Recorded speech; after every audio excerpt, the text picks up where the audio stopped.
खरीप हंगाम म्हटलं तर सोयाबीन हा पेरा मोठ्या प्रमाणात पेरला जातो। वाशिम जिल्हा हा मोठ्या प्रमाणात सोयाबीनचा हब म्हणून ओळखला जाते। मात्र मागील काही दिवसापासून दर मिळत नसल्यामुळे सोयाबीन हा जो पेरा आहे तो कमी झालेला आपल्याला दिसून येते। सध्याच्या परिस्थितीत जर जिल्ह्यात जर बघितलं तर 8000 हेक्टरच्या जवळपास हा दरवर्षी हळद लागवड केली जाते। मात्र सध्या जर आता जर या वर्षी जर पाहिले तर या हळदीच्या लागवडीमध्ये चांगलीच वाढ झाली असून 10 ते 11000 हेक्टरच्या जवळपास ही हळद लागवड केली आहे।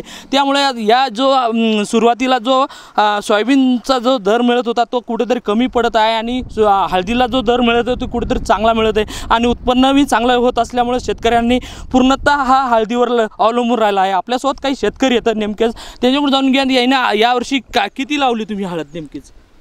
सर माझे नाव अमोल ओंकार निमल, मी गाव काटा, वाशिम जिल्हा, तालुका जिल्हा।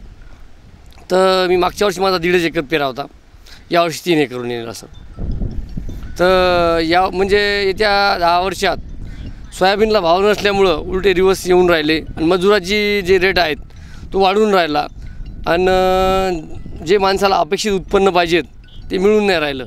त्याच्यामुळं मी यावर्षी आता हळदीचं लावकडं 1.5चं वाढवलेलं आहे, पहिले 1.5च होतं। नक्कीच शेतकऱ्यांनी जे हळदीचं जे लागवड जे क्षेत्र आहे हे मोठ्या प्रमाणात वाशिम जिल्ह्यात वाढलं आहे। त्यामुळे येणाऱ्या काळात सोयाबीन हा पीक मोठ्या प्रमाणात कमी होत चालला आहे।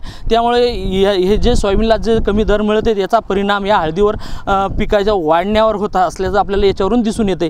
कॅमेरामन सचिन राणेसह विठ्ठल देशमुख, TV9 मराठी, वाशिम।